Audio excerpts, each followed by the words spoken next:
Ma première relation avec le jeu vidéo Mafia de 2002, c'était cette promo sur le magazine PC Jeux qui montrait un mafieux, qui il me semble n'apparaît jamais dans le jeu, avec un gros pistolet de mafieux et un chapeau de mafieux dans une ville américaine de mafieux. À l'époque, je confondais toujours Mafia et Max Payne. Alors peut-être que ça venait du fait que ce sont de TPS européens sortis au début des années 2000, se déroulant dans une métropole américaine et qui reprend les codes de deux genres de films américains très adultes, mais en fait je crois que ce sont surtout les textures des deux jeux que je trouvais très similaires, des textures qui me semblaient à l'époque ultra réalistes et quasiment photoréalistes, notamment ces visages là qui sont clairement juste des photos des développeurs et développeuses collées sur des cubes, mais qui donnaient une personnalité impressionnante au visage comparé à ce qui se faisait sur console à l'époque. Les screenshots de promo de Mafia vendaient quand même quelque chose d'impressionnant et surtout pas mal en contrepoids avec l'exploit qu'avait été GTA 3 l'année précédente.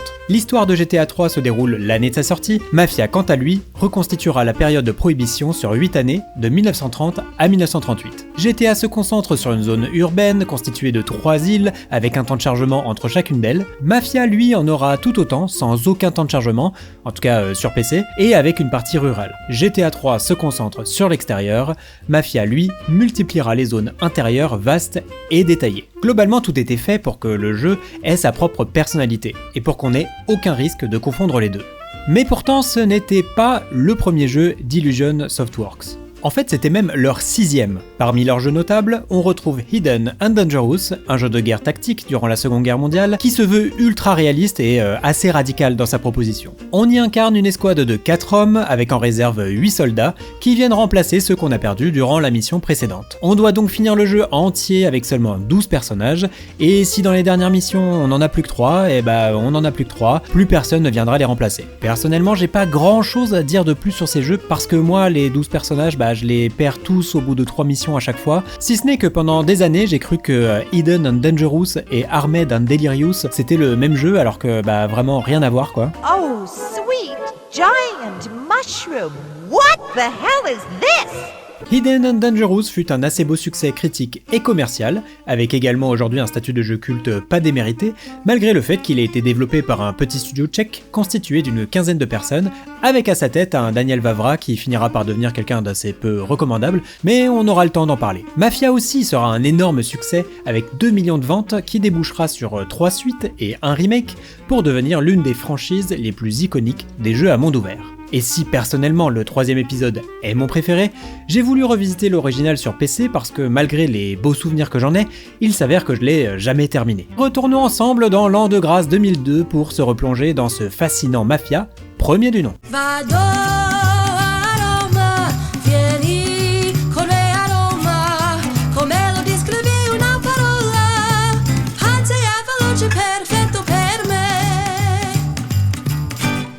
Mafia, aussi connu sous le nom de Mafia The City of Lost Heaven, est un jeu d'action narratif à la 3e personne en monde ouvert, se déroulant dans les années 30 dans la ville fictive de Lost Heaven, officiellement inspirée de Chicago, mais qui est une espèce de version romancée d'une grosse ville américaine gangrénée par le grand banditisme mafieux. On suit l'histoire de Tommy Angelo, un chauffeur de taxi un peu en galère, qui va gravir les échelons de la famille Salieri, une famille dont on sait pas grand chose, si ce n'est qu'ils sont italiens mais pas siciliens. Mais plutôt que de commencer avec ces personnages qui sont pourtant au cœur de l'expérience de jeu, Mafia décide d'exhiber sa ville de Lost Heaven en grande pompe, avec une série de plans séquences bien dynamiques qui rappellent légèrement les plans en drone FPV du film Ambulance de Michael Bay.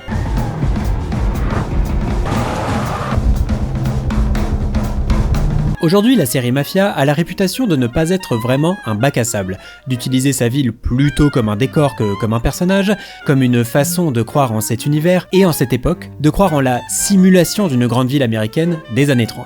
Mais à sa sortie en 2002, mis à part GTA 3 bien sûr, on peut pas vraiment dire que le concept du jeu d'action en monde ouvert était vraiment établi. On n'avait pas vraiment cette notion qui veut que si on veut qu'une joueuse ou un joueur puisse profiter de la ville, il lui faut des moments de choix, d'activités annexes, de sous-intrigues complètement séparées de l'histoire principale. Mafia de ce côté préfère mettre en avant sa ville grâce aux missions principales, grâce à son intrigue et ses personnages. Donc quand Mafia démarre avec des plans de la ville, c'est pour montrer la vie qui grouille, la société qui fonctionne, la simulation qui ne s'arrête pas pendant que l'histoire de nos personnages nous sera racontée. Et d'ailleurs ces personnages, c'est sur eux qu'on se concentre immédiatement après cette intro, puisqu'une seconde cinématique se lance, cette fois avec le moteur du jeu, montrant notre personnage Tommy Angelo, qui va à la rencontre d'un certain inspecteur Norman pour lui proposer un deal. J'ai une affaire à vous proposer, inspecteur. Disons que j'ai des responsabilités dans une organisation pas trop légale.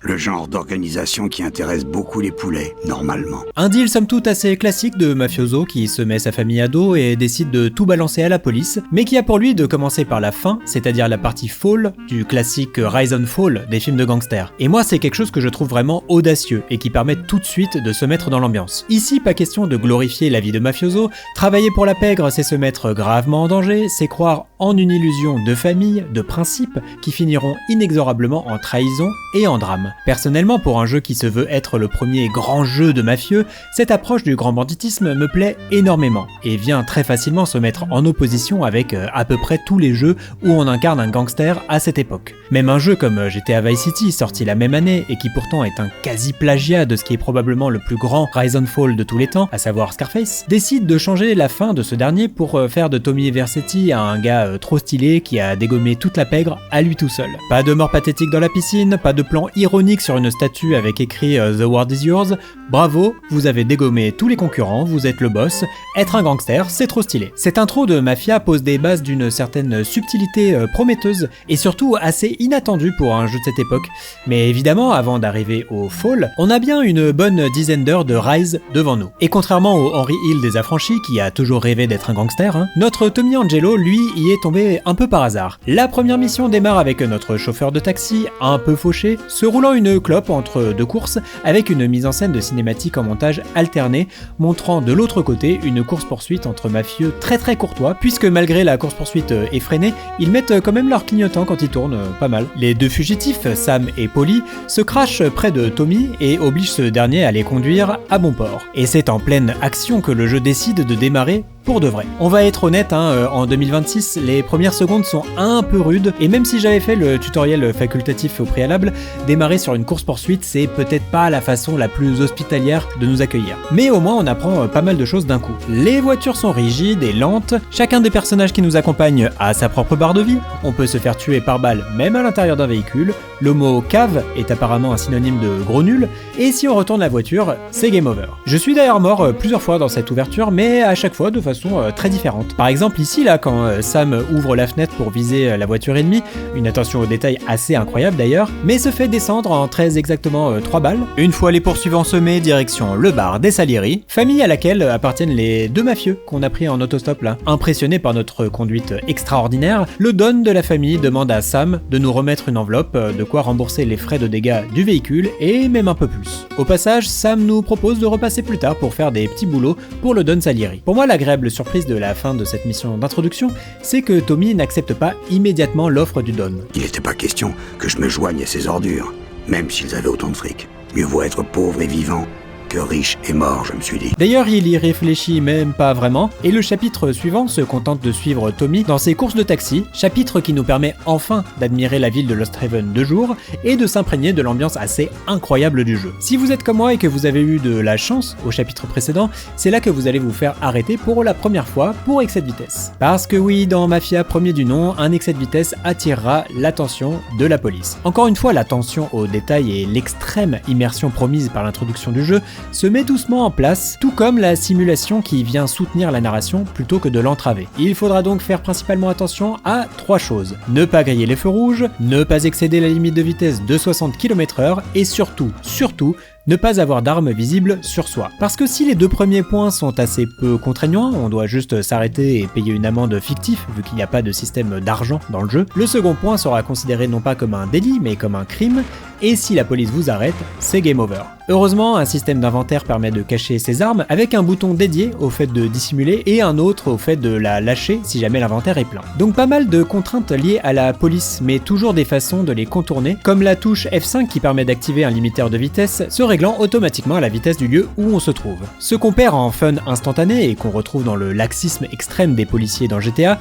on le gagne encore une fois dans la rigueur folle de la simulation qui fait le squelette de ce mafia premier du nom, et qui finira par se perdre petit à petit dans ses suites. Ce qui fonctionne vraiment dans ces premiers chapitres dans lesquels on n'est pas encore devenu un malfrat, c'est que tout ça c'est des concepts qui nous sont introduits de façon douce et logique. La police nous arrête non pas parce qu'on vient de tuer 10 gangsters dans la rue, mais ça va arriver, elle nous arrête parce qu'on a enfreint les règles de simulation, parce que pour l'instant, on fait encore partie de la simulation. On est encore le Thomas Anderson de Matrix, celui qui va tous les jours au travail dans son open space et qui va se faire taper sur les doigts s'il fait quelque chose un peu trop à côté des règles, et pas encore Neo qui est conscient des règles et qui joue avec. Bref, tout ça pour dire que, en tant que chauffeur de taxi, on accepte plus volontiers de se prendre une prune par la police parce qu'on a roulé à 65 au lieu de 60 que si on avait enchaîné le chapitre d'introduction avec immédiatement un boulot de truand. Après quelques courses, le jeu nous demande de déposer un passager à Little Italy et on se fait repérer par deux hommes de main d'une autre famille de mafieux, les Morello, qui dégomment à nouveau notre taxi sous prétexte qu'on a aidé leur pire ennemi. Tommy arrive à se dépatouiller pour se barrer et on prend son contrôle alors qu'on se fait canarder derrière nous. Je suis vraiment hyper fan de cette mission, déjà pour la musique totalement improbable de Jazz Manouche que je suspecte être calée à l'animation de course de Tommy.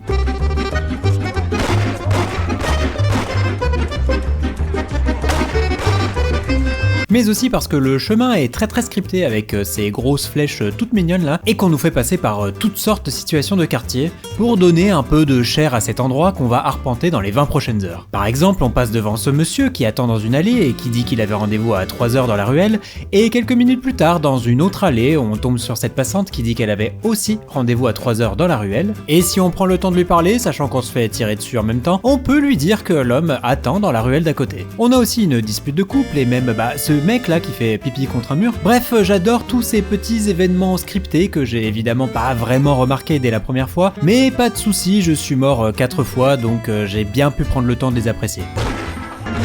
Oh non! Tommy se réfugie donc dans le bar de Salieri, les deux méchants le suivent très bêtement, et on a l'une de mes répliques préférées du jeu. Alors comme je dis toujours, on peut crever jeune, mais blindé. Qui fait directement le lien avec la réplique de la scène précédente qui disait précisément l'inverse. Après avoir été sauvé par les hommes de main de Salieri, on finit enfin par rencontrer le Don en personne. Il nous présente à tous les membres principaux de la famille, Sam et Polly qu'on connaît déjà, Luigi le barman et cuistot du bar des Salieri, Frank qui il décrit comme son bras droit mais qui est plutôt une sorte de comptable, et le Don lui-même dont la fumée de cigare me paraissait absolument ahurissant de réalisme quand j'ai joué à la démo quand j'avais 11 ans. Ça me paraissait complètement fou. Ce qui est intéressant avec cette présentation, c'est que le Don Salieri apparaît comme quelqu'un d'assez bienveillant, raisonnable, qui a ses propres règles en marge des lois, mais dont la protection est assez attirante dans une époque de prohibition et de répression policière extrêmement violente. Ça marche particulièrement bien parce que cette scène contraste totalement avec la première scène dans laquelle Tommy décide de balancer les Salieri à la police. Pour l'instant, on n'a aucun élément d'explication sur ce qui a fini par tourner au vinaigre, mais le discours du Don met un peu le doute sur qui sera le responsable dans la mesure où, à l'instant T, les Salieri apportent à Tommy exactement ce dont il a besoin en fait. De la protection, des ambitions, une sensation d'appartenance et une rupture totale avec sa vie précédente. En ça, on pourrait plutôt rapprocher Salieri du personnage de Chaz Palminteri dans Il était une fois le Bronx, réalisé par Robert De Niro, qui lui aussi apparaît comme une sorte de Don, certes implacable et effrayant, mais aussi nécessaire dans un quartier où la délinquance est à son paroxysme. Une amitié peut toujours se vendre ou s'acheter. Tu le vois bien, si je fais une blague, tout le monde se marre sans hésiter. Je suis amusant, mais pas à ce point. Ils rigolent parce qu'ils ont peur de moi. Mais il faut pas te faire détester. C'est pour ça que je les traite bien, mais pas trop bien. Si je leur donnais trop, ils auraient plus besoin de moi. Je leur donne ce qu'il faut pour qu'ils aient besoin de moi et qu'ils me détestent pas. Je sais me montrer reconnaissant envers mes amis. Par contre, les mecs qui me doublent... Capisci? Oui, monsieur Salieri. Bon, ceci dit, la discussion se termine avec Salieri qui offre à Tommy l'opportunité de se venger des Morello en allant détruire quelques-unes de leurs voitures. Démarre donc la première vraie mission en faveur des Salieri, et avant d'aller se venger, on fait la rencontre des deux derniers membres importants des Salieri, Vincenzo, qui n'a pas vraiment de personnalité mais nous fournit les armes à chaque début de mission, et Ralph le mécano dont la personnalité c'est d'être bègue, et de se faire bully par Sam et Polly globalement. Je vois que tu boites encore. On est tous les deux sur une jambe. Ouais, Mais moi, j'ai une cervelle. C'est armé donc d'une batte de baseball qu'on va en direction du bar des Morello, le temps de réaliser que quand on entre dans un tunnel, les phares de la voiture s'allument, quand on en ressort, ils s'éteignent, et que notre voiture a le klaxon le plus mignon du monde. La mission est donc de s'infiltrer dans le parking, assommer le garde et dégommer les voitures, chose que j'ai ratée à la seconde même où je suis sorti du véhicule. Oh quoi ? Il m'a tiré dessus direct ? Donc bon, ce qu'il faut faire, c'est pas sortir sa batte de baseball en face du garde, mais passer par l'arrière et l'assommer discrètement avec la batte, récupérer son pistolet, détruire les voitures et se débarrasser des gardes qui viennent ensuite. Et comme la plupart des missions de ce début de jeu, celle-ci permet de mettre en avant un nouvel aspect de la simulation, la déformation des véhicules. Alors si comme moi vous aimez traîner un peu sur YouTube pour regarder des vidéos avec 54 vues qui comparent le sens du détail dans différents jeux à monde ouvert, vous avez dû aussi être bombardé de vidéos de ce genre qui met en avant le système de déformation des véhicules de Mafia et à quel point il est meilleur que son remake, que ses suites ou même que GTA 3. Et ouais, effectivement les dégâts sont assez fabuleux pour l'époque et même aujourd'hui je sais pas s'il y a beaucoup de jeux avec une déformation des véhicules aussi poussée, même si visuellement ça rend parfois des trucs un peu bizarres. Comme beaucoup de choses dans le jeu, ça sert pas à grand chose, mais ça précise encore plus la simulation. Et moi c'est le genre de choses devant lesquelles je peux phaser pendant de longues minutes. D'ailleurs les développeurs mettaient ça en avant dans les présentations du jeu, notamment là cette interview pour GameSpot en 2001, qui semble étrangement avoir lieu dans une cuisine, dans laquelle on peut le voir tirer sur une voiture pendant de longues et gênantes minutes.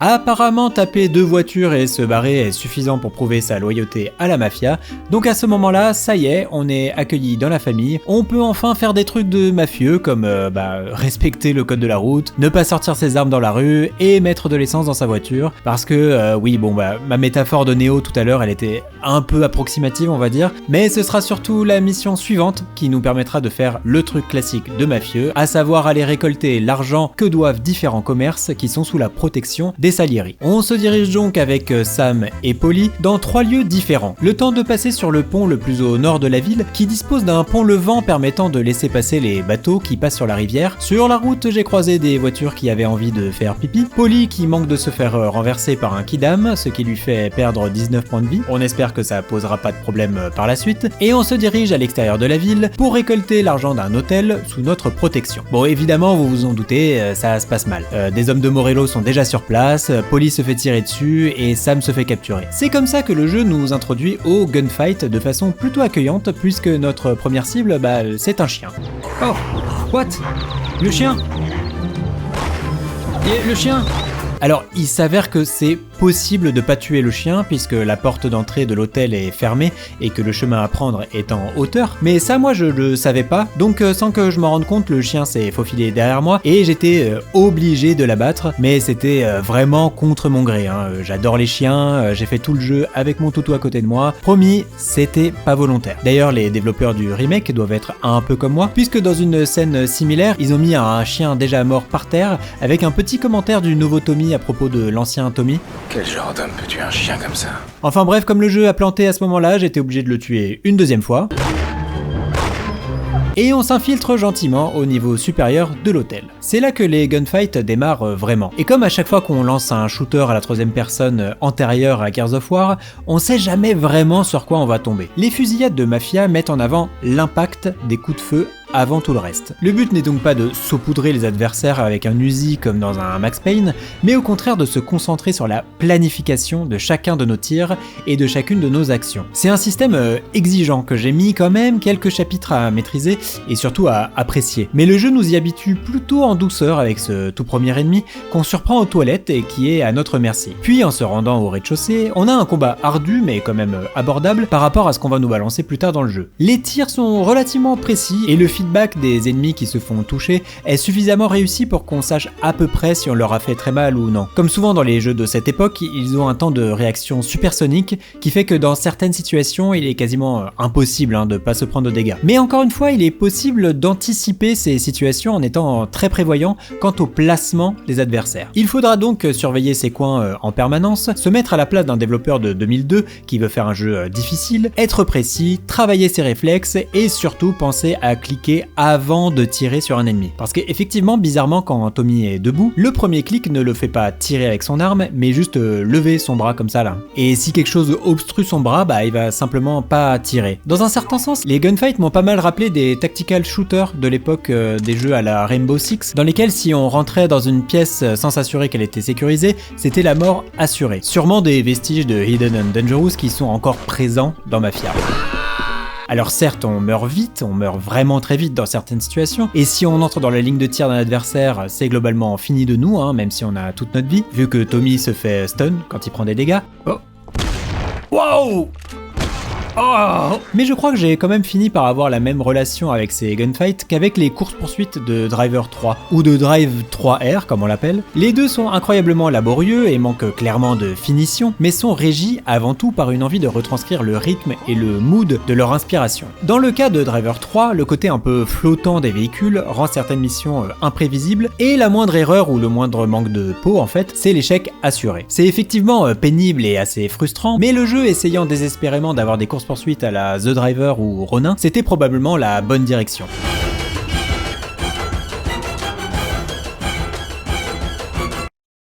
De son côté, Mafia impose un rythme impressionnant, intense, brutal à ses fusillades, qui a certes des moments totalement invraisemblables, dus à une IA encore très approximative, et quelques soucis de collision aussi, mais qui met un peu de côté les inspirations de films de mafieux pour se rapprocher de Michael Mann par exemple. À vrai dire, je crois qu'à chaque gunfight, j'ai pensé à la scène finale de l'aéroport de Heat, principalement quand on n'a pas trop de musique. Ce silence là, cette inquiétude, cette menace d'une mort immédiate...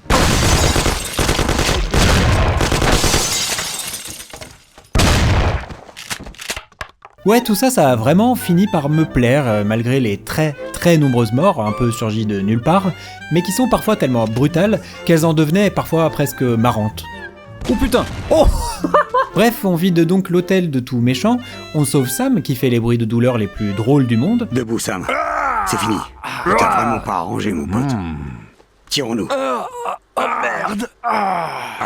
C'est rien. Mais malheureusement, un type se barre avec l'argent qui nous est dû et s'échappe dans sa voiture. A noter qu'au tout début de la mission, il est possible de crever les pneus du type qui s'enfuit, ce qui nous permet de zapper la course-poursuite, mais moi dans ce run, je l'ai poursuivi, ce qui a explosé sa voiture apparemment et mis fin à la 4ème mission. Ok. Après ce gros moment d'action, le jeu décide de calmer un peu les choses avec un gros interlude de cinématique. On a d'abord un retour à la discussion en 1938, dans laquelle Tommy raconte plutôt des banalités, mais on apprend quand même que la police de la ville était à la botte des Salieri, ce qui ne se verra jamais vraiment en jeu, ainsi que le fait que Morello, donc le gros méchant là, était en train de devenir incontrôlable. Un beau prétexte pour une nouvelle cinématique, cette fois sur Morello justement, l'une des très rares fois où on le verra vraiment, qui tue un kidam parce qu'il lui est légèrement rentré dedans en voiture. Une scène pas super intéressante qui essaye vraiment d'être cette fameuse scène des incorruptibles. De Dieu. Et qui est globalement là pour introduire Morello comme antagoniste principal des 15 prochaines missions. Par contre Morello là il crie comme le mec aux noix de Kung Pao et ça moi je trouve que c'est quand même assez marrant. Tu sais ce que t'as fait? Tu sais combien coûte cette bagnole? Je vais acheter une livre de noix. C'est beaucoup de noix, ça! Arrive ensuite ce qui est probablement la scène la plus connue de ce Mafia premier du nom, à savoir la course automobile. Alors je vais pas faire semblant, hein. Oui, elle est difficile, oui j'ai dû m'y reprendre à plusieurs fois pour y arriver, mais là en y rejoignant j'ai été assez étonné qu'elle ait acquis une si grosse renommée de pic de difficulté. Si on compare ça à d'autres jeux, l'introduction du premier driver en tête, hein, qui au passage contrairement à ce que plein de gens pensent, ce n'est pas un tutoriel, hein, c'est la première mission, hein. Le jeu il a un tutoriel hein, dans le menu principal là, donc maintenant que ça c'est clair, on peut continuer. J'ai trouvé donc que cette mission était plutôt abordable, d'autant plus que dans la dernière version du jeu, il est possible de baisser la difficulté de la course. Mais en fait, pas vraiment. Bref, je vous explique. Dans sa volonté d'enrichir un peu plus son empire, le Don Salieri décide de parier sur une course automobile dans laquelle participe également un coureur de génie censé être bien meilleur que le poulain du Don. Notre but est donc de voler la voiture du pilote, l'emmener en vitesse au garage clandestin des Salieri et la remettre à sa place, ce qui constitue la première partie de la mission qui est déjà bien costaud costaude, puisqu'il faut la faire dans un temps record. Le lendemain, en se rendant au bar des Salieri, on apprend que le Don a besoin de nous au circuit pour remplacer le pilote sur lequel il a parié parce qu'il se serait fait casser le bras dans la nuit. C'est donc là que commence la mission connue comme étant la plus difficile de Mafia. Alors malgré pas mal de recherches de mon côté, j'ai pas vraiment réussi à trouver l'exacte évolution de cette mission au fil des mises à jour. Quand on voit certains gameplays sur internet, notamment celui-ci là tiré de la vidéo de Noah Gervais, on voit qu'il y a sans doute un bug d'animation sur la direction de la voiture avec les roues qui tournent de façon brutale plutôt que de tourner progressivement comme les autres voitures du jeu, ce qui augmente très clairement les probabilités de se crasher. Si on télécharge la dernière mise à jour du jeu sur Steam, il est possible de choisir la difficulté en début de course et même de désactiver les dégâts de notre véhicule. Mais moi personnellement, j'ai pas eu ce menu tout simplement parce que j'ai pas joué à la dernière version patchée. Voyez-vous, avant de me relancer dans Mafia, je me suis renseigné sur les différents modes permettant de rendre les choses plus adaptées aux machines modernes. J'ai donc installé un pack de modes très simple permettant d'avoir un vrai 16/9 en 1080p avec un plus joli HUD, un autre qui permet d'augmenter un peu la distance d'affichage, mais pas trop parce que le jeu n'a pas de système de LOD,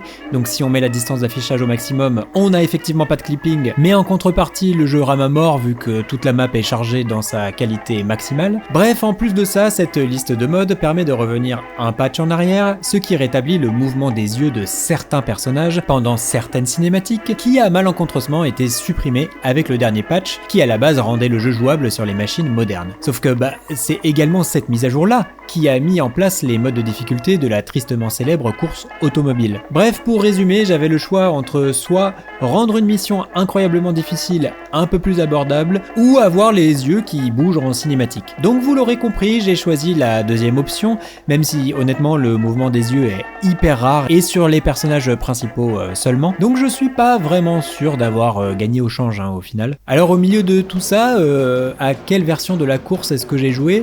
Eh ben en fait je sais pas vraiment parce que j'ai pas eu de soucis de direction comme on l'a dit plus tôt, j'ai pas eu de menu de difficulté, j'ai pas non plus tellement galéré avec cette mission parce qu'il m'a fallu seulement 4 tentatives pour y arriver, notamment grâce à ce virage-ci vu qu'on peut le mordre assez facilement et gagner beaucoup de temps sur les adversaires. Donc dans tous les cas, j'ai pas vraiment eu l'expérience traumatisante de la plupart des gens, qui n'était d'ailleurs même pas prévue par les développeurs parce que la conduite du jeu a été entièrement playtestée avec un volant à retour de force et donc dans des conditions bien différentes de celles de 95% des gens même à l'époque. Ceci dit, quand je vois des vidéos de ce mec là qui joue à Mafia avec son volant à retour de force et ses 3 Ferrari miniatures sur son bureau, bah ouais franchement ça donne un peu envie. Bref, on gagne la course et après qu'on se soit fait complimenter par la terre entière et qu'on soit tombé sur cette incroyable carte postale de la ville, on retourne au bar pour discuter avec Luigi, donc le barman de Salieri, qui nous propose de raccompagner sa fille Sarah chez elle afin qu'elle rentre en sécurité.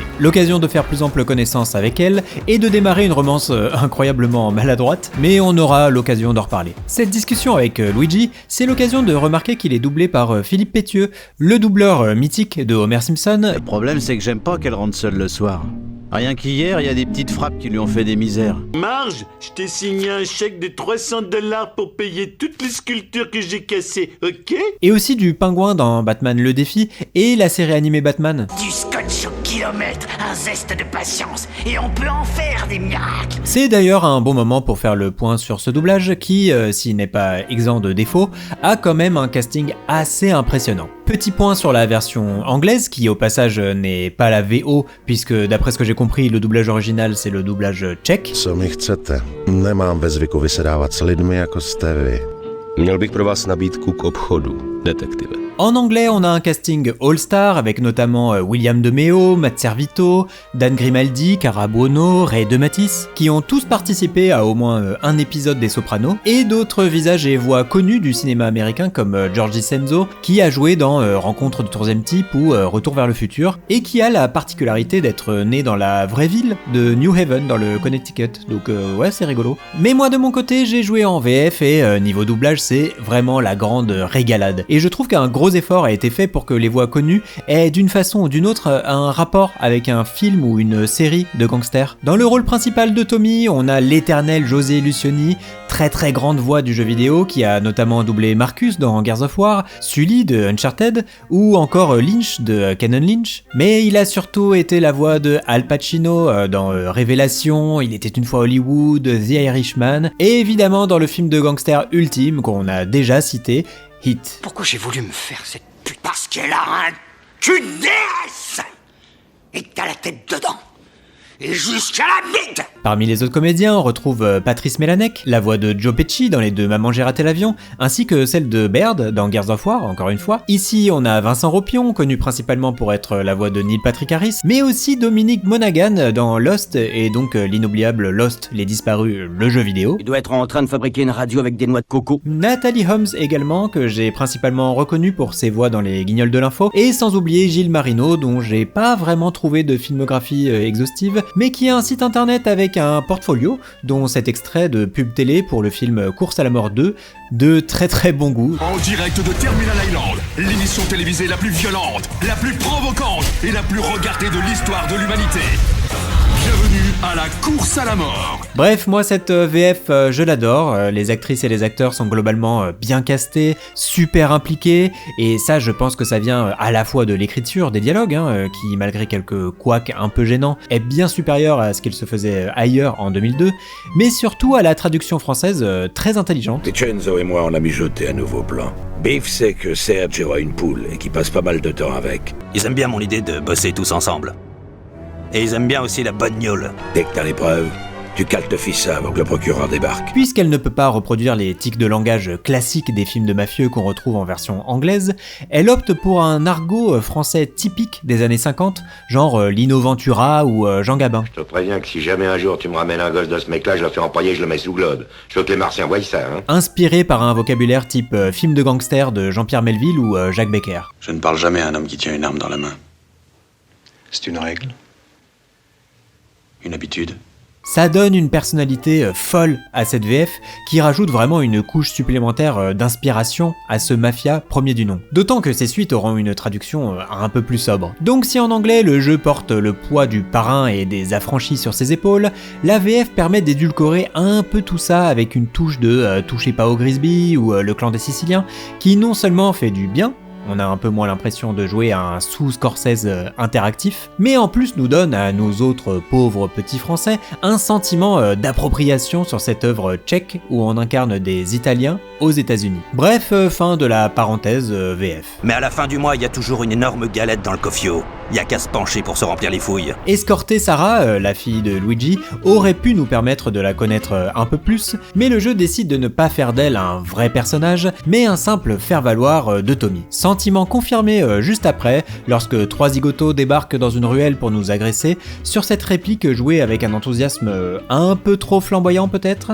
Mate un peu ça, ils sont pas mignons. On les tabasse en employant la technique du mouvement circulaire, et on arrive chez Sarah, qui nous propose d'examiner nos blessures dans une scène de flirt bien gênante, mais qui à ce moment-là reste relativement mignonne, et qui se conclut en VF par une voix off d'une élégance rare. Et je savais que si je devais passer le reste de mes jours à la colle avec une garce, ce serait avec elle. Alors pour le contexte, le terme garce utilisé par Tommy est pour le coup uniquement dans la VF, donc mon éloge envers le doublage français en prend un petit coup, mais malgré tout je pense que c'est nécessaire d'ouvrir une parenthèse à ce sujet. Ce mafia premier du nom a effectivement quand même un gros problème avec les femmes, avec leur rôle, avec leur place dans l'histoire, et plus généralement avec leur représentation. Étonnamment, il reste quand même énormément moins problématique que le second épisode, qui est certainement l'un des jeux les plus misogynes de tous les temps. Je t'emmerde, espèce de sac à foutre de merde. Mais ici, ça reste pas fameux. Alors oui, on sait pourquoi ce mafia est sexiste, il l'est pour montrer la brutalité du milieu du grand banditisme, pour essayer de se placer dans le contexte historique des années 30, et aussi, il faut l'avouer, pour se rapprocher de ces références qu'il porte fièrement sur ses épaules. Parce que malgré l'amour que je leur porte, les personnages féminins dans Les Affranchis, dans Scarface et surtout dans Il était une fois en Amérique, sont parfois montrés avec dédain, parfois même avec mépris, mais là on est quand même en 2002, donc Le Parrain 3, Casino, L'Impasse sont passés par là, et même si je sais bien que mon regard de 2026 accentue énormément le côté gênant de la représentation des femmes dans Mafia, c'était compliqué de faire comme si ça existait pas. Sentiment exacerbé par la présence de Daniel Vavra à l'écriture, qui depuis se revendiquait pro-Gamergate, et qui se considère comme étant le J.K. Rowling du jeu vidéo, ça s'en vante pas. Úvahy jako dokončil, rozvinul To samé jako prostě, kdyby Harryho Pottera přestala psát Rowlingová a začal psát někdo jiný. A to je přesně ten příklad, že Rowlingova všichni nesnášejí, protože je kontroverzní, že má prostě špatný názory, jako, podobně jako některý třeba herní designéři. Enfin bref, j'ai en resté là sans développer plus que ça, mais ça m'embêtait quand même de pas en parler, tout simplement parce que pendant toute la durée du jeu, je me demandais à quel moment on aurait un personnage féminin intéressant, avec un minimum d'enjeux ou simplement un semblant de personnalité, mais malheureusement ça n'arrive jamais, déjà parce qu'elles sont pas très nombreuses, hein, on pouvait s'y attendre. Il y a globalement juste Sarah et une autre femme qui est là pendant juste une scène, mais ça on pourra en parler un peu plus tard, mais aussi parce que le scénario s'en fout pas mal, hein, tout simplement. Bref, revenons maintenant à nos mafieux cubiques et légèrement sexistes, qui malheureusement ne s'amélioreront pas avec le temps. Bonne nuit les putains. Après avoir donc insulté la femme qu'il aime, Tommy annonce au Don que Sarah et lui ont été attaqués par des voyous du quartier et celui-ci nous demande de les tabasser pour envoyer un message définitif aux crapules du coin. Pour ça, on doit aller voir quelques informateurs de la mafia dans divers coins de New Haven, l'occasion de passer pour la première fois dans le quartier enchanteur de Chinatown. Et de rencontrer ce bon monsieur là que notre personnage décide d'insulter gratos. Salut les mecs, ça roule? Ouais, salut gros lard. On apprend donc que le gang qu'on recherche se regroupe sous un pont, pas loin de Chinatown, où on insulte de nouveau un kidam. Salut connard. Et cette fois, même la consigne de la mission les insulte, c'est vraiment fabuleux, j'adore. On utilise donc à nouveau la technique du mouvement circulaire, on en abat 2-3 avec des pistolets, on a cette improbable scène d'acting, digne d'un théâtre de boulevard. Qu'est-ce que vous foutez là? On vient te virer à coups de pompe dans le cul. Ces mecs sont des mafias, Johnny! Puis une course-poursuite assez sympa qui se termine par Tommy qui hésite à tuer les voyous. Tout ça pour que Polly prenne la main et les achève. Scène placée à un endroit assez étrange puisqu'elle nous donne l'impression que Tommy n'est pas encore prêt à tuer de sang-froid alors qu'on vient littéralement de tuer des dizaines de gangsters dans la rue. D'ailleurs au passage on a vraiment exactement la même scène au même moment avec les mêmes problèmes dans le dernier Mafia The Old Country. Mais malgré ça, cette cutscene va plutôt bien avec le personnage et permet de tempérer un peu l'escalade de violence dans laquelle notre protagoniste est enfermé. Cette hésitation permet même d'amorcer la mission suivante, qui est narrativement l'une des plus importantes du jeu. En effet, à cause de son hésitation, il s'avère que l'un des deux gangsters a survécu, et celui qui est mort est le fils d'un homme politique proche des Morello. Mais ça, c'est pas l'objet de la mission suivante, puisque après nous avoir expliqué ça, Frank nous demande d'infiltrer un bordel et de tuer son patron qui refuse désormais de payer pour la protection de Salieri en faisant exploser son bureau pour la bonne mesure. Le dernier objectif de cette mission, c'est de tuer une femme qui aurait parlé sans qu'on ait vraiment plus de détails. Commence donc l'une des missions les plus difficiles du jeu et ça démarre à l'instant exact où on tue le patron du bordel. Oh, en plus je l'ai raté. Oh putain. Oh. Ce mec là avec son fusil à pompe, c'est Terminator. Il est trop fort. J'arrive même pas à trouver la mission frustrante tellement je l'admire.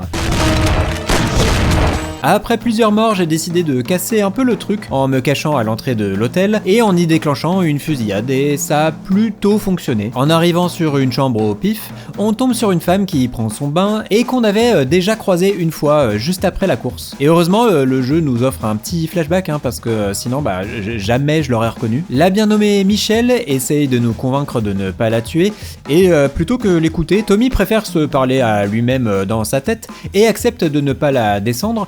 Non pas parce qu'elle a réussi à le convaincre, mais parce que lui-même s'est convaincu lui-même grâce à sa voix off interne. Je voulais juste aider mon frère.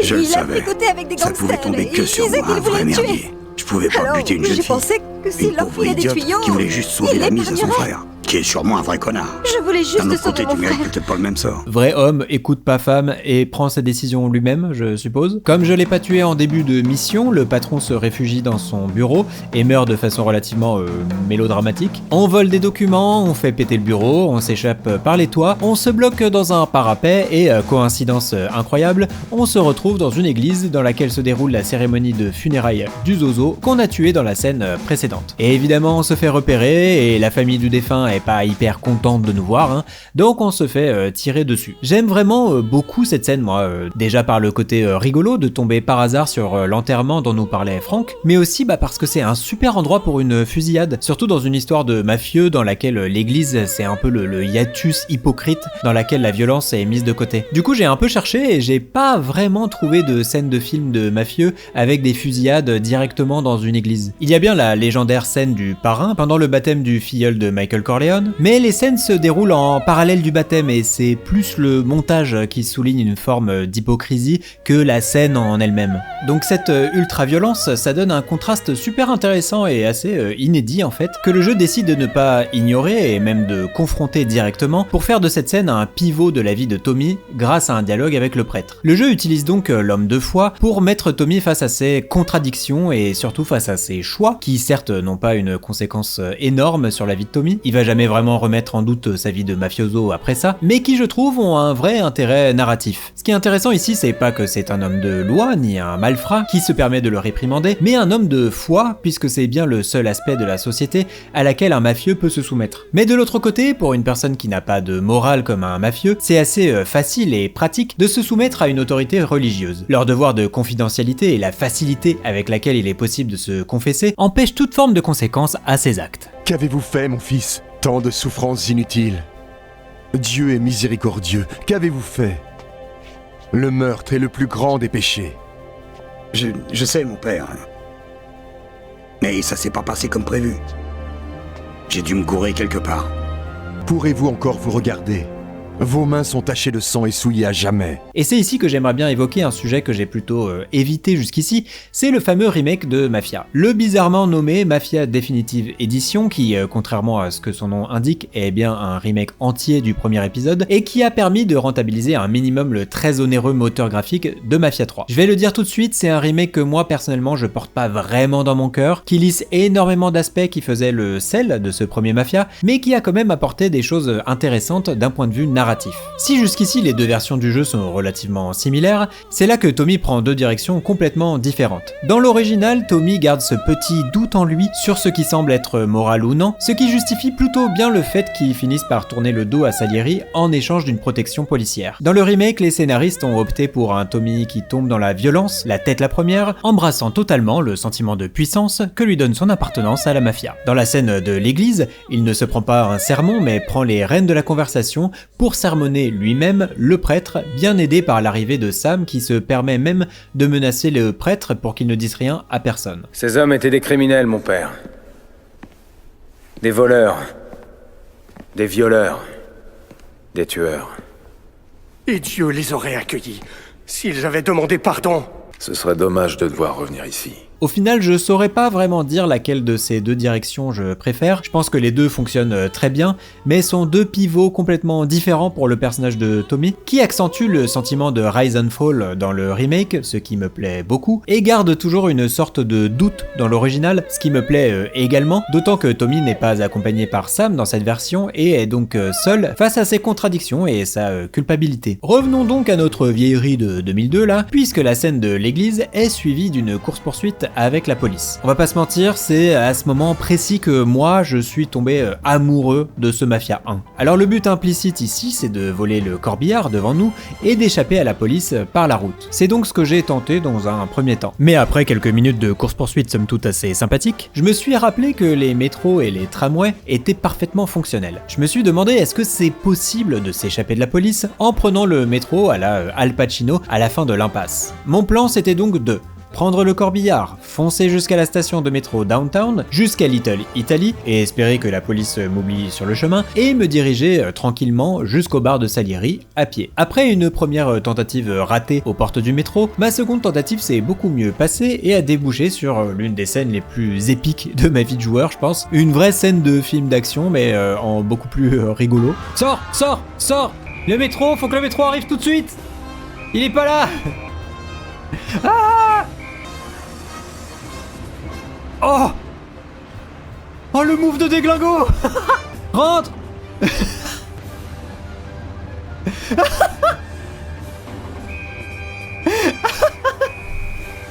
Ah, moi je trouve ça incroyable, hein, encore une fois.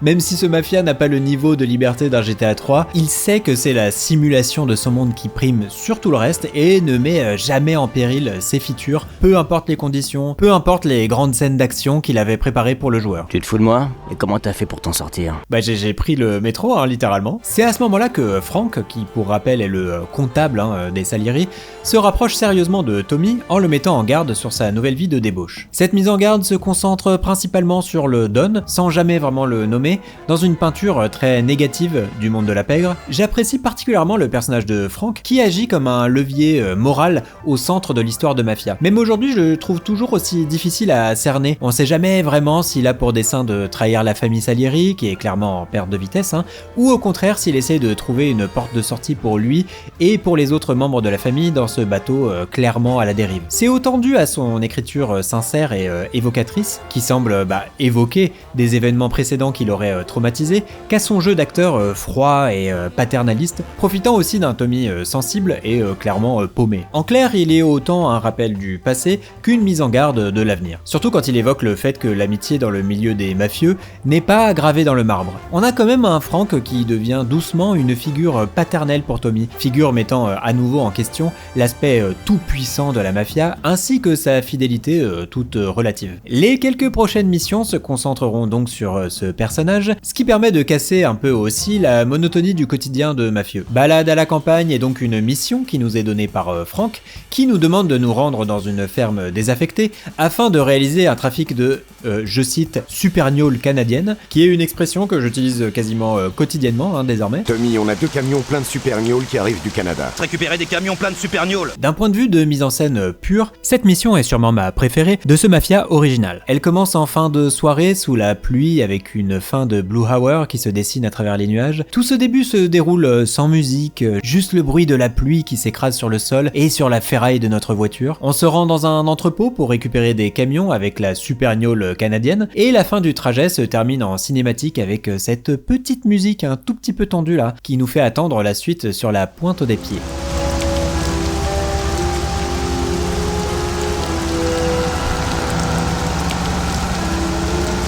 Comme on pouvait s'y attendre, les choses se passent pas comme prévu, mais ça part pas tout de suite en grosse baston. Dans un premier temps, Polly s'inquiète de l'absence de Sam, qui aurait dû être présent à ce moment-là pour sécuriser le deal, et nous demande d'aller discrètement voir si quelque chose se passe dans cette ferme abandonnée. Encore une fois, l'ambiance est probablement à son top, avec de nouveau la pluie écrasante, le vent, les éclairs qui viennent percer ce ciel gris, le tout avec un tout petit effet d'étouffement quand on vient s'abriter sous une grange.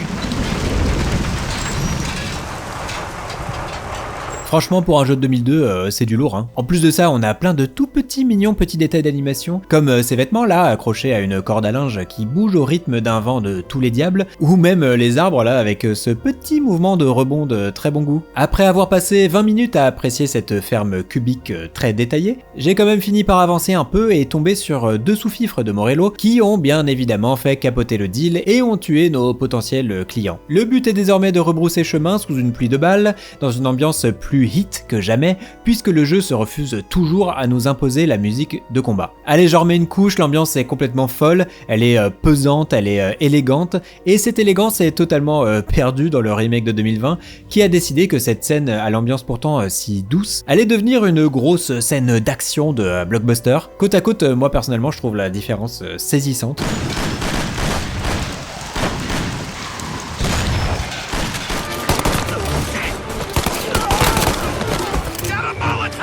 Bref, on tue tout le monde, on fait retourner ce mec là sur sa planète, on sauve Sam et on se barre dans une scène de rail shooting, ma foi, assez nulle, mais je peux pas m'empêcher de saluer l'effort. D'autant que le remake a transformé ça en une scène d'action grandiloquente à la Call of Duty assez grotesque, dans laquelle on doit notamment lancer des cocktails Molotov dans un tank. Ok. À cause de l'échec du trafic de supergnole canadienne, la famille Salieri est dos au mur, traquée par les Morello et recherchée par la police. Et les preuves de tous les méfaits de la famille sont entre les mains de notre copain Frank, qu'il faut désormais tuer pour ne pas que le livre de compte tombe entre les mains des ennemis. On découvre donc que Frank est en direction de l'aéroport et qu'il a pris un billet simple pour l'Europe de l'Est, escorté par des services secrets qui conduisent absolument n'importe comment. La vraie mission démarre donc avec plusieurs fusillades bien costaudes pendant lesquelles je suis mort une bonne poignée de fois, tué notamment par ce monsieur là qui fait une sorte de danse de la victoire après ma mort. C'est pas gentil ça, monsieur, d'être content de ma mort. On se faufile ensuite sur les pistes de décollage de l'aéroport, le temps de voir à quel point ces animations d'avions qui décollent sont très très cool. Et après des dizaines de meurtres de fédéraux,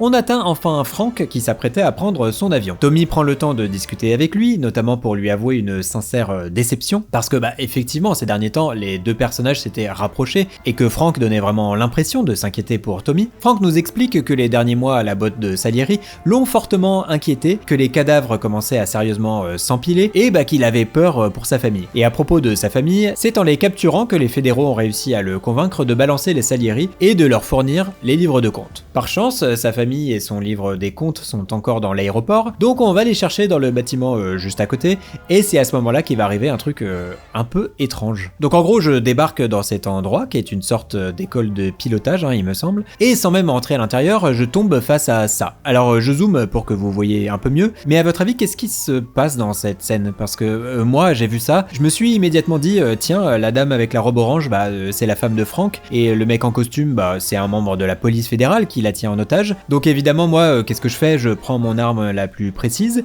je vise la tête de ce qui me semblait être un policier, je tire et du coup, il se passe ça. Ah, qu'est-ce qu'il fout? Qu'est-ce qu'il fout? Je l'ai sauvé.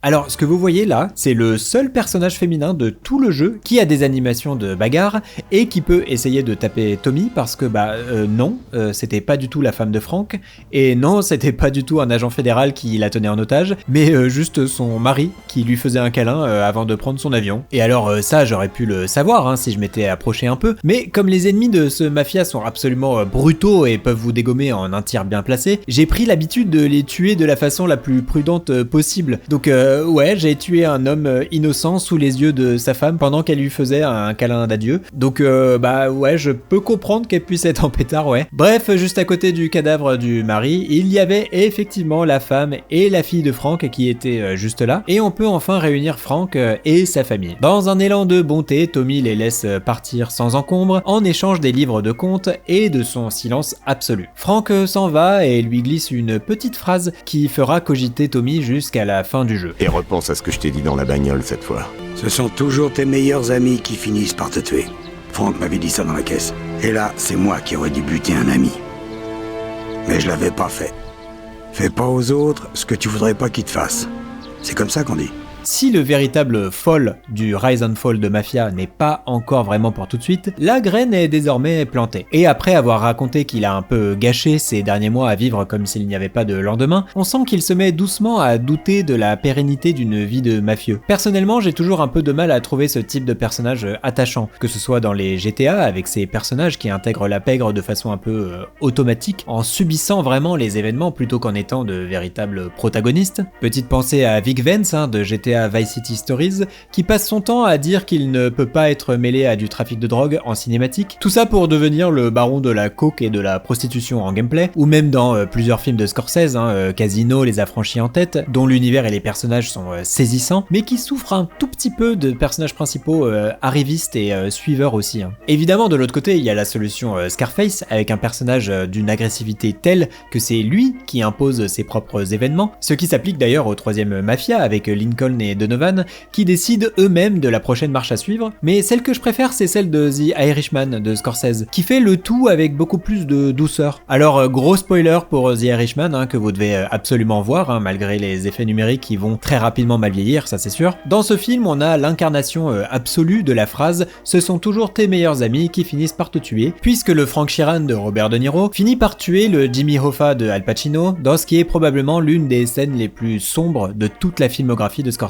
Ici, le downfall est un downfall moral. Après avoir été l'homme à tout faire de la pègre de Philadelphie, il n'a pas le cran de comprendre de lui-même que sa vie le mène à sa perte. D'ailleurs, même après le meurtre de son meilleur ami, il n'a pas de vraie épiphanie, juste une longue et très douloureuse fin de vie, condamné à regarder derrière son épaule jusqu'à sa mort. En refusant de tuer son meilleur ami à la demande de son patron, le Tommy de Mafia place son downfall dans une autre catégorie, plus proche du mélodrame. C'est un personnage qui, en essayant de prendre des décisions qui arrangent tout le monde, crée un effet boule de neige qui va détruire peu à peu tout ce qu'il aime, comme on le verra par la suite. Ça le rapproche d'un des personnages les plus mélodramatiques de films de gangsters, le Carlito Brigante de l'Impasse. Alors les deux personnages sont à leur cœur très différents. Le Carlito de Al Pacino est un gangster expérimenté, connu et craint de tous, qui est déjà au début du film dans une une phase de rédemption, mais moralement on peut rapprocher les deux de par leur force et leurs faiblesses. Carlito et Tommy sont tous les deux imposants, effrayants, mais font également beaucoup preuve de clémence avec des personnages qui les mèneront inexorablement à leur perte. Alors est-ce que ça nous annonce une fin en mélodrame, comme le chef-d'œuvre de Brian De Palma? Eh ben on va voir ça, mais en tout cas, à ce moment du jeu, on sent que l'étau commence très doucement à se resserrer autour de Tommy. D'autant qu'il a désormais un secret inavouable à cacher qui pourrait bien le mener à sa perte, encore un bon parallèle à faire avec l'impasse. S'enchaînent alors plusieurs missions qu'il n'est pas vraiment nécessaire de détailler, parce que ce sont plutôt des gimmicks de gameplay que de vrais avancements de scénario. On a une sympathique mission d'infiltration, dans laquelle on doit récupérer des preuves chez un procureur milliardaire, chez qui je me suis donc infiltré, et dont j'ai forcé le coffre, dans lequel j'ai oublié de prendre les preuves en question. Oui! Let's go! J'ai pas les paplards, je dois retourner les chercher. J'ai pas pris les papiers! Une autre plutôt sympa dans laquelle on fait un nouveau trafic foireux dans un parking souterrain et qui avait la particularité d'être la mission de la démo. Pas une mission mémorable, mais l'environnement du parking est super joli et elle démarre avec cette cinématique très sobre et mesurée. Butez-moi ces ordures!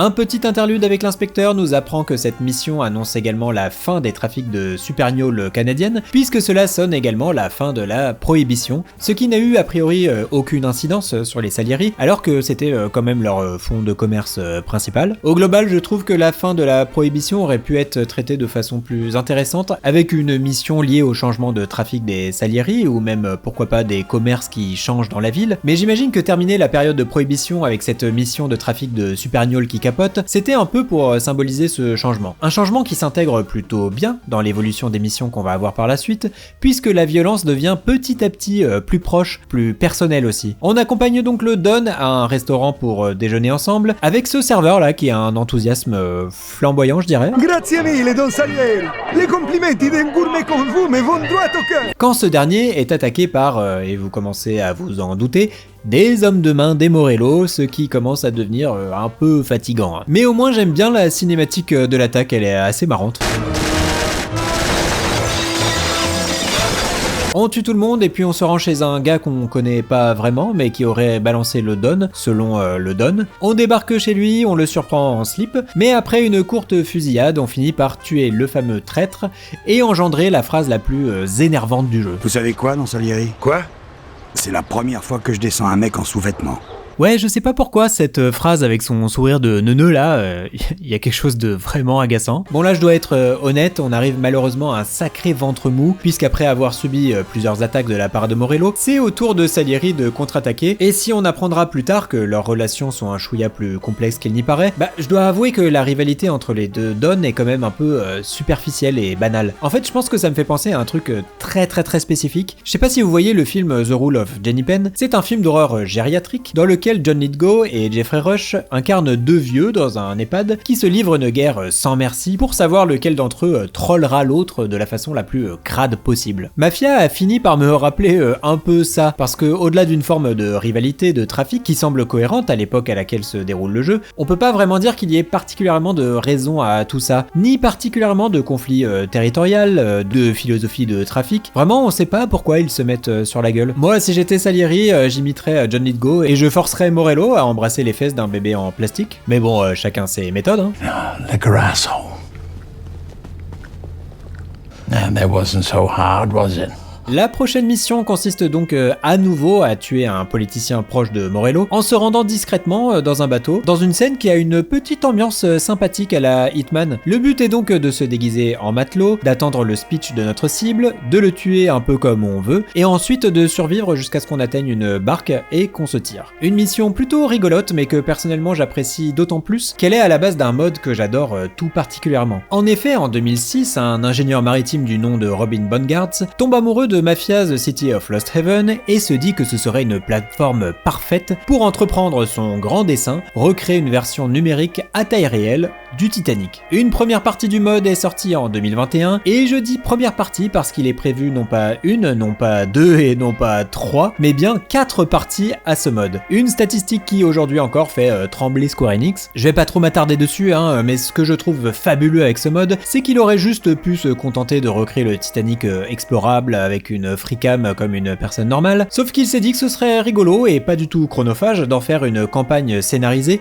qui essaye d'intégrer l'univers de Mafia à celui de Titanic. Et en plus de ça, de le rendre aussi interactif que possible. Ces gens sont complètement zinzin et c'est vraiment pour ça qu'on les adore. Malheureusement, le développement semble en pause depuis 2022, difficile de les blâmer puisqu'à l'heure où j'écris cette vidéo, le mode est en développement depuis pas loin de 19 ans. Pour comparaison, il y a 19 ans, il y avait qu'un seul jeu Mafia, donc il y en a 4 qui sont sortis depuis. Mais maintenant qu'on a parlé du Titanic, on peut revenir à notre guerre du troll entre Salieri et Morello, puisqu'il s'agit désormais de tuer Sergio Morello, donc le frère du grand patron, qu'on a vu dans la cinématique précédente. Une mission en plusieurs étapes, puisqu'on ne le rate pas une fois. Désolé mon pote, Sergio n'est pas là aujourd'hui. Merde, Poli, c'est pas lui. Pas 2 fois. Bon Dieu, non! Non! Hé, arrêtez, merde! Mais bien 3 fois. Nous avons un message de Don Salieri. Mais c'est quoi ce merdier? Oh non. Eh bien, je crois que ça change un peu la donne, messieurs. Butez ce clown! Tout ça pour que le Don Salieri finisse par en avoir marre, file le boulot à d'autres zigotos, et devinez quoi? Eux aussi le ratent. Mais pourquoi les barrières ne s'abaissent pas?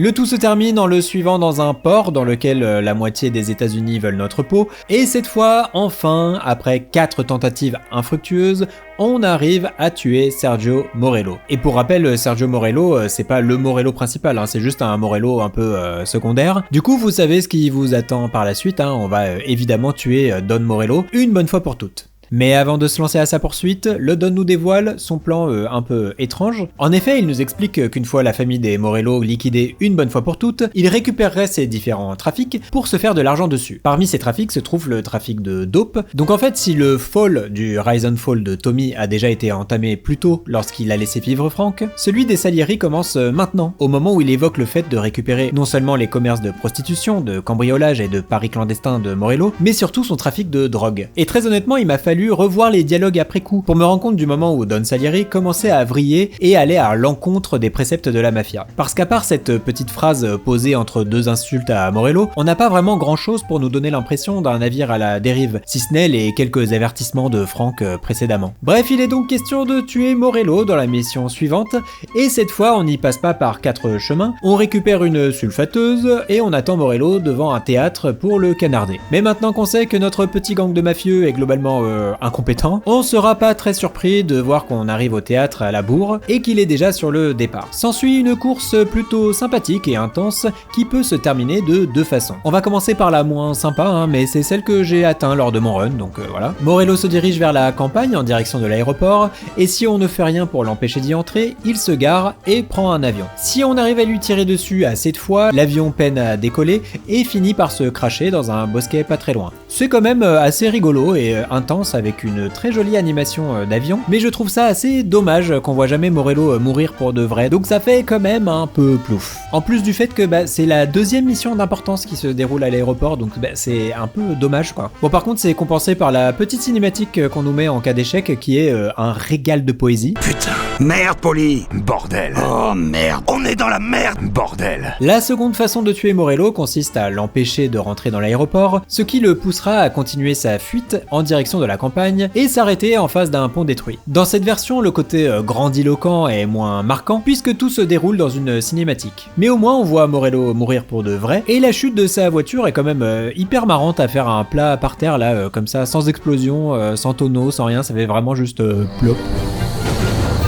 Maintenant que Salieri n'a plus de rival et que d'un point de vue méta, notre antagoniste n'est plus, qu'est-ce qu'il reste à raconter dans Mafia The City of Lost Haven? Eh bien encore pas mal de choses puisqu'il nous reste encore 4 grosses missions à accomplir, dont certaines des plus longues du jeu. Dans un intermède avec l'inspecteur, Tommy nous explique que la mort de Morello n'était pas un accomplissement, mais plutôt une sorte d'épiphanie qui lui a fait réaliser que dans le milieu de la pègre, plus on est puissant, plus on est la cible des autres puissants. Et donc plus on est puissant, moins on est puissant en fait. D'autant qu'un autre élément de taille le fait douter de Salieri, un élément que le jeu lui-même considère comme le pivot absolu de la représentation du Don Salieri, une photo dans laquelle on voit les deux Don, Morello et Salieri, bras dessus bras dessous, dans les années 20, bien avant que leur rivalité ne naisse. Tommy réalise donc que Salieri l'a employé pour tuer ce qui était, bien des années avant, son meilleur ami. Notre personnage prend cette histoire comme une tragédie, et le dialogue est écrit avec suffisamment d'évocation pour qu'on puisse faire facilement le lien avec ce que Frank disait plus tôt. Je reste éveillé jusqu'à l'aube en me demandant si les vannes de mon meilleur pote en étaient vraiment,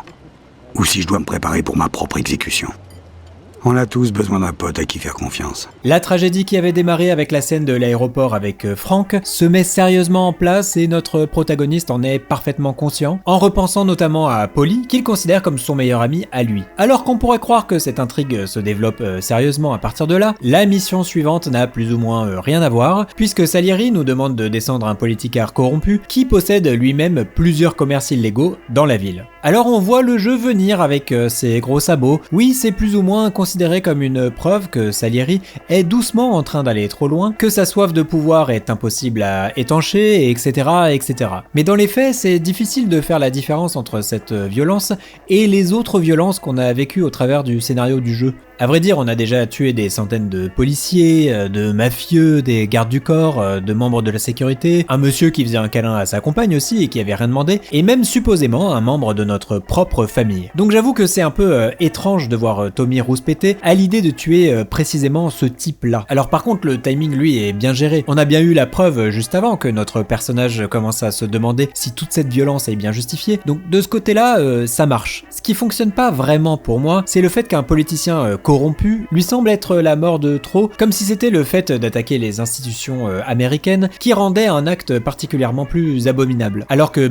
tuer Frank ou la femme de l'hôtel, deux personnages que Tommy n'a d'ailleurs pas tués parce qu'il considérait que c'était aller trop loin justement, semble moralement bien plus corrompu, en tout cas pour notre personnage. Alors si je suis dubitatif quant aux motivations de la requête de Salieri, je dois dire que la mission en elle-même est vraiment très cool, malgré la difficulté qui en fait la mission la plus complexe du jeu, notamment à cause de ses points de sauvegarde très espacés. Le but de cette mission est donc de récupérer un sniper chez Vincenzo, se rendre dans une prison abandonnée type Alcatraz et de tuer le fameux politicien corrompu qui tient un discours sur une petite île pas très loin de là. J'aime vraiment beaucoup le déroulement de ce chapitre qui nous fait discuter avec plusieurs personnes autour de la prison, nous infiltrer par les égouts et même s'essayer à une ambiance vaguement horrifique là au cœur même de la prison qui s'est transformée en repère de trafiquants de drogue.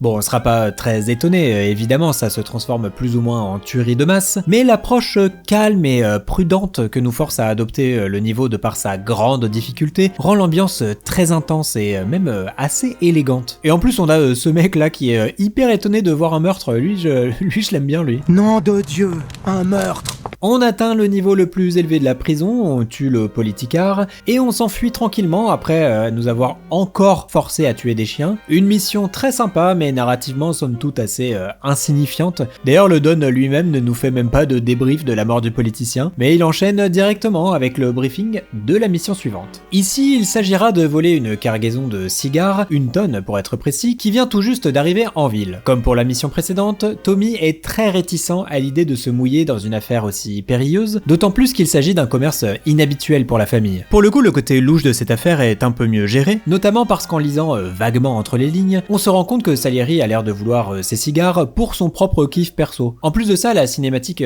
s'attarde également sur l'incompréhension de Tommy vis-à-vis de cette nouvelle affaire. En résulte de très légères tensions avec Polly, mais surtout avec Sam qui lui rappelle de juste suivre les consignes du boss. Le plan est également plus complexe que ce que laissait penser Salieri, puisqu'il nécessite de voler un camion vide, se rendre au port, puis récupérer la marchandise en se faisant passer pour des dockers. En résulte une mission de filature un peu pénible et au rythme bizarre. On doit suivre un camion, attendre qu'il se vide pendant une livraison et après on le fauche. Au moins ce très long suivi m'a permis de découvrir que quand on fait marche arrière en voiture, l'indicateur de kilométrage revient lui aussi en arrière. Alors je me suis renseigné pour voir si c'était encore un détail fou de la part du jeu et il s'avère que le fait que les compteurs reviennent en arrière sur les vieilles voitures est malheureusement une légende urbaine. En tout cas selon ce site-là, voitureboneoccasion.com. Mais bon, en même temps, j'aurais dû m'en douter vu que dans la folle journée de Ferris Bueller, ils essayent, et bah ça marche pas non plus. Hein. Tous les kilomètres qu'on se paiera, on n'aura qu'à les enlever.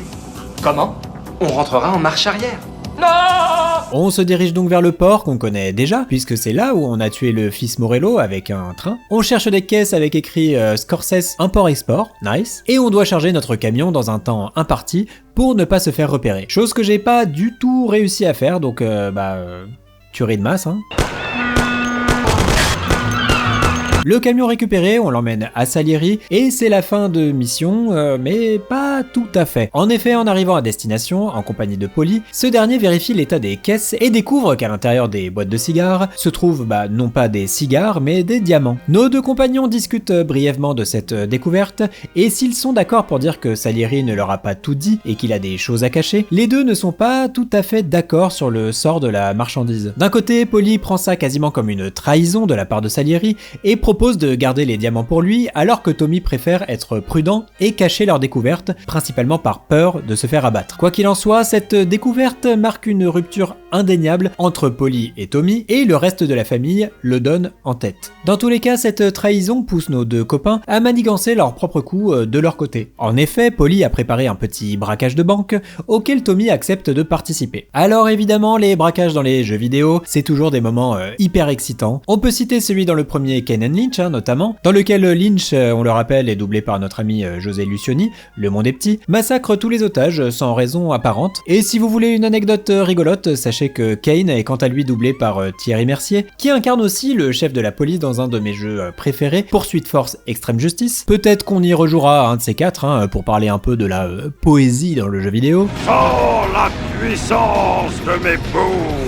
On a également un braquage dans GTA 4, dans The Getaway Black Monday, et même dans Reservoir Dogs, le jeu vidéo, ce qui est assez rigolo parce que tout le concept du film c'est justement de pas montrer le braquage en lui-même, et le point commun entre à peu près tous ces braquages, c'est qu'ils sont tous inspirés, de près ou de loin, par le Hit de Michael Mann. D'ailleurs, ce mec-là, c'est Lynch. C'est Lynch de Kane & Lynch. Et clairement, Mafia The City of Lost Heaven en fait partie. Alors effectivement, on n'a pas trop toute la préparation au braquage qu'on a dans le film, avec le recrutement de chaque truand, mais on a quand même un braquage en plusieurs étapes. D'abord, on se rend à la banque pour repérer un peu les lieux, et on y va en transport en commun, pour aucune autre raison que c'est super cool. Et en plus, c'était la bonne occasion d'ajouter ces deux figurants là qui réparent une toiture de station de métro. À arriver sur place, Paulie nous explique son plan de façon extrêmement discrète. Faut récupérer les clés du coffre. Faudra faire causer les employés, mais je crois qu'avec un calibre sur la tempe, ils nous affranchiront. À droite, il y a un escalier qui descend au coffre. Et en haut, ça mène au bureau du directeur. Si on a récupéré les clés, tu files au coffre. Sinon, faudra aller les chercher en haut. En bas, il y aura sans doute d'autres gardiens. Faudra que tu t'en occupes seul, pendant que je surveillerai le rez-de-chaussée. Ensuite, il y aura plus qu'à ouvrir le coffre en bas. Après, ramasse le pognon et remonte Fissa. C'est tout. Alors les informations vont peut-être un peu vite, mais c'est quand même assez important de suivre, déjà parce qu'elles seront pas répétées, mais aussi pour être aussi efficace que possible pendant le braquage lui-même, qui est évidemment assez corsé et aussi timé. Parmi ces informations, Paulie nous parle également d'un armurier clandestin qu'on doit visiter avant le braquage. Alors cette information peut paraître anodine, mais ça reviendra un peu plus tard pour un incroyable twist de fin de vidéo. Enfin vous verrez, ça va être génial, vous êtes prévenus. Une fois qu'on a récupéré les armes qu'on veut, c'est-à-dire une Thompson, vu que c'est de très loin l'arme la plus précise du jeu, on récupère une voiture chez Lucas Bertoni et on se rend chez Paulie pour démarrer le braquage. On arrive maintenant à la banque et apparaît ce qui est probablement l'intitulé de mission le plus rigolo du jeu, force le cofio et embarque le pognon. Alors si vous avez jamais joué au jeu, je sais ce que vous vous dites là, c'est le moment où ça se passe pas bien, et étonnamment si, le braquage se passe relativement bien, malgré un peu de sang versé, mais comparé à d'autres missions, ça va, ça se passe très bien. Jouer à cette mission de braquage de banque aujourd'hui, c'est étonnamment rafraîchissant en fait, parce que oui, que ce soit au cinéma ou dans le jeu vidéo, l'intérêt des braquages, c'est que ça se passe mal en fait, c'est qu'on puisse improviser, agir sous pression, etc. D'ailleurs, si on reprend nos exemples précédents, dans Kane & Lynch, on a un des personnages qui a une crise de démence et tue tous les otages. Dans GTA 4, un des otages réussit à se procurer un pistolet et tire sur l'un des truands. Dans Hit aussi, on a plusieurs personnages importants qui meurent, etc. Je pense que l'idée de cette mission qui se déroule bien, c'était de la mettre en opposition avec tout ce qu'on a eu précédemment, de nous donner un aperçu de ce qu'aurait pu être la vie de Paulie et Tommy s'ils ne vivaient pas sous l'influence de la famille Salieri. Et au final, même si je trouve que tout ça est un peu trop systématique, on va dire, ça donne aussi un regard différent sur ces dizaines de missions qui se sont mal passées au fil du jeu. Et effectivement, ça a plutôt fonctionné sur moi, hein, puisque non seulement j'ai eu un sentiment d'accomplissement assez rare, en suivant à la lettre chaque objectif donné par Polly, mais en plus ce sentiment-là est vite amoindri par la scène suivante. Bordel de merde! C'est pas possible! Polly! Polly! Merde!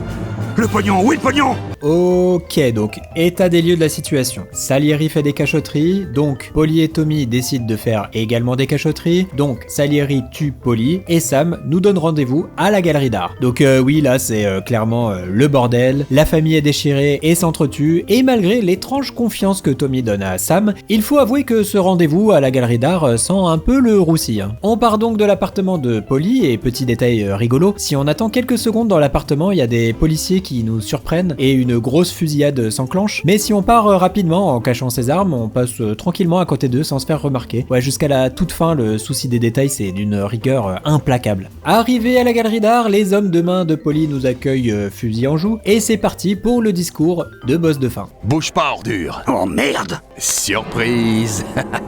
Coucou, c'est pas ça que tu cherchais chez Polly par hasard. Sam, qu'est-ce qui se passe? Tu devais venir tout seul? Il a fallu que je choisisse mon camp, Tommy. Et le tien, c'est du suicide. Désolé. Alors t'as buté Polly. Alors si la discussion est intéressante, je trouve qu'elle manque quand même un peu de nuance. Ici, Sam est juste un gros méchant qui essaye vaguement de mettre Tommy face à ses contradictions, en l'occurrence faire des choses dans le dos du Don, mais apparaît un peu trop ironique et méchant pour que ça ait l'air d'autre chose qu'un boss de fin de jeu vidéo. On va dire qu'il y a quand même le sujet du libre arbitre qui est plutôt pas mal, avec Tommy qui reprochait à Sam de ne pas penser par lui-même et de s'en remettre à l'avis du Don Salieri pour tout et n'importe quoi. Bon voilà, ça va pas plus loin que ça, mais il fallait bien faire monter la sauce avant le combat final, et surtout, malgré les dialogues un peu nuls, je trouve que la mise en scène de cette cutscene, elle est particulièrement élégante. On a un vrai sens des perspectives entre Sam à l'étage du dessus là, qui surplombe Tommy avec cette plongée contre plongée extrême, et ça fonctionne du tonnerre. On est donc maintenant au dernier niveau du jeu, celui juste avant le boss de fin. Donc pour faire le topo, le jeu termine la cinématique en nous mettant directement face à deux ennemis qui peuvent nous éliminer en quelques secondes si on fait pas attention. Puis il s'agira d'évoluer dans différentes salles de la galerie d'art, en tuant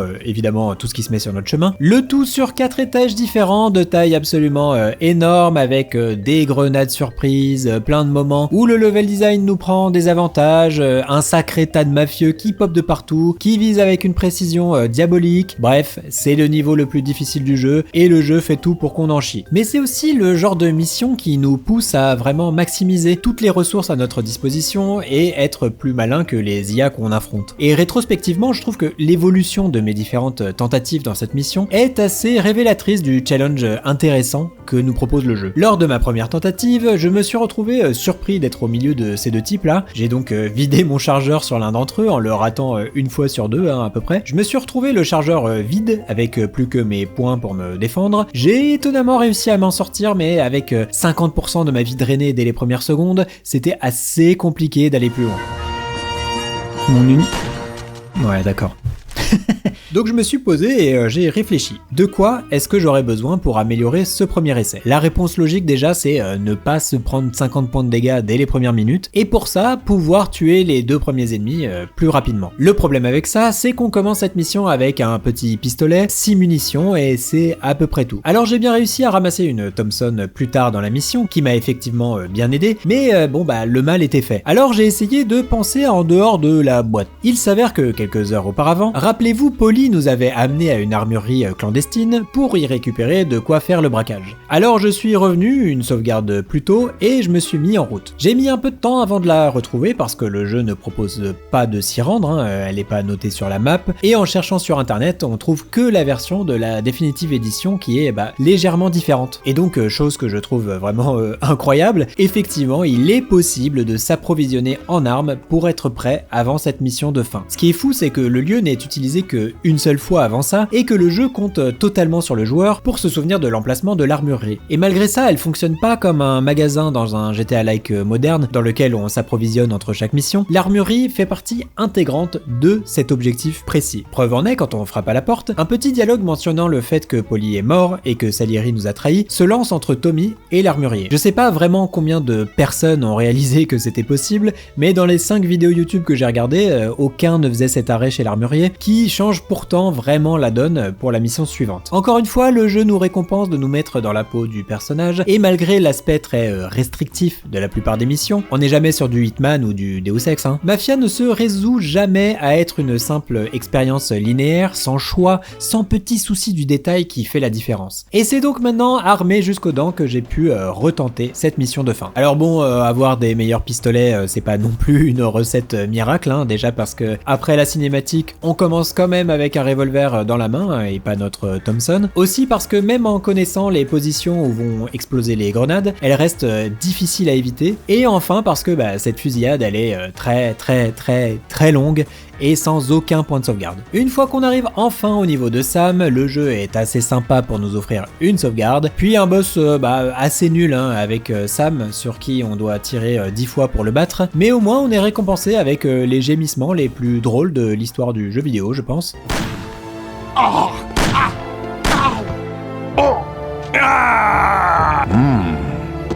Et voilà, c'est la fin de Mafia The City of Lost Heaven, ou en tout cas c'est la fin du gameplay du jeu, parce qu'on a encore quelques cinématiques qui arrivent. On y apprend en vrac que Frank a finalement été tué, trahi par la femme qu'on a épargnée dans un hôtel vers le début du jeu là. Un potentiel clin d'œil à Benny Blanco, l'homme du Bronx, que Carlito Brigante épargne dans l'impasse, et qui finira par abattre le personnage principal à la fin du film. Tu te souviens de moi ? Benny Blanco, l'homme du Bronx. Que Sam était au courant pour l'histoire des diamants, et que Salieri ne laissera jamais Tommy en vie et le traquera pour toujours. À nouveau une cinématique à la très belle mise en scène, qui d'ailleurs fait écho à la plongée qu'on a vue plus tôt, sauf que cette fois c'est Tommy qui est l'ascendant, ainsi qu'un très beau plan évocateur avec le sang de Sam qui coule sur les billets que Tommy avait dérobés à la banque. L'épilogue démarre évidemment sur la fin de l'entrevue avec l'inspecteur, dans lequel Tommy accepte de tout raconter devant un tribunal et de fournir des preuves contre chaque membre de la famille Salieri. Le reste de la vie de Tommy et sa famille se fera loin de Lost Heaven, avec des faux noms et sous la protection de la police, et ce jusqu'à ce qu'en 1951, 2 tueurs à gages débarquent chez lui et l'abattent dans son jardin. Bien sûr, ces 2 gangsters s'avéreront être les 2 personnages principaux de Mafia 2, Vito et Joe, mais ça on le saura que 8 ans plus tard, à la sortie de la suite de notre jeu du jour. Une voix off assez sobre accompagne cette scène, qui est aujourd'hui potentiellement la scène la plus connue de toute la franchise, je pense. Tommy nous explique que le monde n'est pas gouverné par les lois écrites, mais par des hommes, et continue également en étant assez explicite sur le fait que le choix de la vie de gangster a été une erreur, que sa vie a été ruinée, et qu'il a ruiné beaucoup d'autres vies. C'est une fin vraiment sombre, sans concession, assez peu porteuse d'espoir, et qui est peu commune, je trouve, pour du jeu vidéo, qu'on prenne pour exemple les GTA, les Max Payne, les Metal Gear Solid, bref la plupart des jeux narratifs de l'époque, et même les adaptations de jeux plus sombres comme Scarface et Le Parrain. J'ai quand même un peu du mal à trouver des fins qui condamnent aussi explicitement les agissements de notre personnage. Même en grattant plus loin, en allant chercher des choses comme BioShock, qui est un commentaire basé quasiment uniquement sur les mauvais agissements à la fois du joueur et du personnage, on a toujours une petite lueur d'espoir à la fin qui s'ouvre vers quelque chose de plus positif. Pour moi, ce qui est rigolo, c'est que cette scène de la mort de Tommy est pratiquement devenue l'emblème de la saga Mafia, à tel point que désormais elle a été mise en scène dans 4 jeux différents. On a évidemment la scène de fin du jeu original, qu'on vient de voir, puis dans le second jeu, on a une réimagination de la scène avec Vito et Joe, qui ne savent même pas qui est Salieri ni Tommy. Ensuite, on a la scène du premier jeu qui a été de nouveau mise en scène dans le remake de 2020, cette fois avec les modèles de Vito et Joe du second jeu. Et la petite surprise, c'est le jeu mobile Java, nommé Mafia 2 Mobile, qui est une sorte de monde parallèle, dans lequel tous les personnages du premier et du second sont là, mais ont un rôle totalement différent. On y incarne donc un certain Marco, qui est plus ou moins une autre version de Vito Scaletta de Mafia 2, je crois. On a notamment cette incroyable scène où il se rend dans un cimetière pour tuer Tommy Angelo. Notre personnage s'approche de lui, lui dit « Prépare-toi à rencontrer ton créateur, Tommy Angelo ». Et Tommy lui répond « Quoi ? Mais je suis pas Tommy Angelo, tu t'es trompé de mec. Mon nom c'est Freddy Louzan. Sauf que en bas là, il y a sa photo. Donc si, c'est Tommy. On vient de le voir pendant toute la vidéo, c'est Tommy, c'est sûr. Alors j'ai essayé de voir si le nom Freddy Louzan était une référence à quelque chose, hein, une blague ou je sais pas quoi. Mais en cherchant sur internet, je trouve que des références à cette scène dans Mafia 2 Mobile, donc je sais pas, mais c'est incroyablement drôle. Bref, après cette scène lunaire, Freddy Louzan s'en sort tranquillement, et on a une nouvelle scène sans aucun contexte où on voit ce type là marcher dans son jardin. Puis une voiture rouge débarque de type sorte, et on a la fameuse réplique « Monsieur Salieri vous envoie ses amitiés ». Cette fois c'est pas Freddy Louzan, hein, c'est bien Tommy. Donc cette scène a bien été mise en scène une 4e fois dans un jeu mobile, et c'est vraiment incroyable. Alors à la base j'avais pas prévu de parler de ça, mais pendant mes recherches je suis tombé sur une 5e version de cette scène. En 2024, un petit groupe de réalisateurs amateurs tchèques entreprend d'adapter toute l'histoire de Mafia The City of Lost Heaven, donc tout ce qu'on vient de voir là, en film.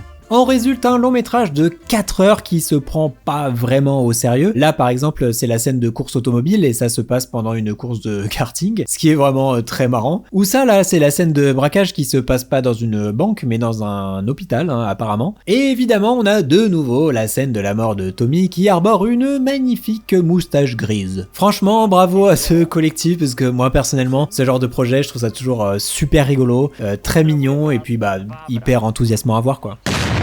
Si sa, noi del sud parliamo a voce alta.